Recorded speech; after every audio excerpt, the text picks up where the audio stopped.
In this video, I want to create an offset section of our assembly. So I'm going to start with Model View, and I'm going to go to Assembly number 2, and I'm just going to click on Top as the view I want to start with.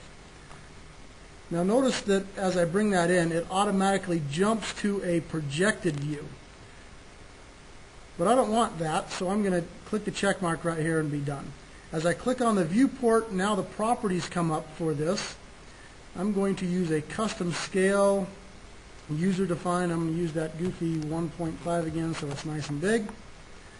I'm also going to turn on the hidden lines of that.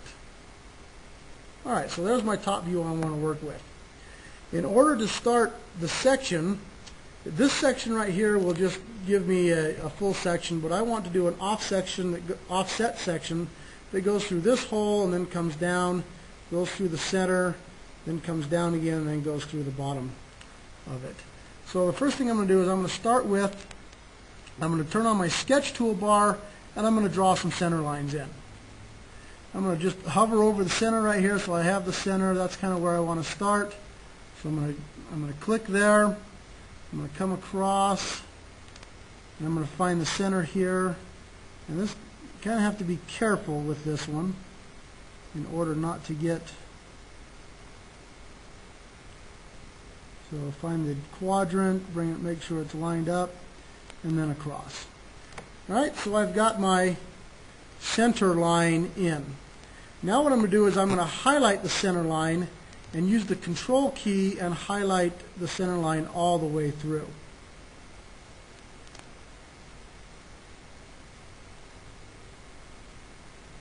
So having the Control key down, selecting the line, now I have the center line selected all the way through. That will become my cutting plane line.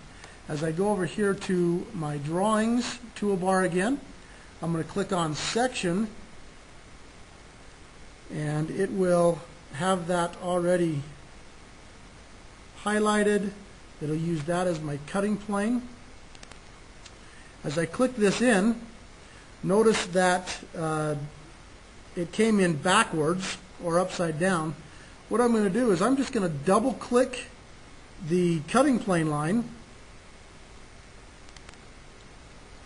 Double click the cutting plane line, and it will reverse it. But now I have some lines in here. What it's telling me is that this view is now wrong.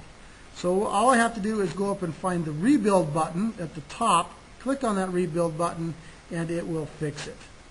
So now I'm just going to separate these a little bit, and that is how you produce an offset section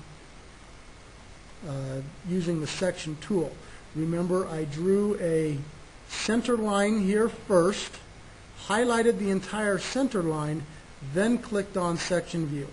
If the arrows are going the wrong direction, double click the section view. It'll flip the arrows, and then in order to update the view at the bottom, click on the rebuild button. One thing I've just noticed is that this section view down here has the hidden lines in it. We don't want the hidden lines in it, so I'm just going to hidden lines, remove that, and now I have my offset section down here.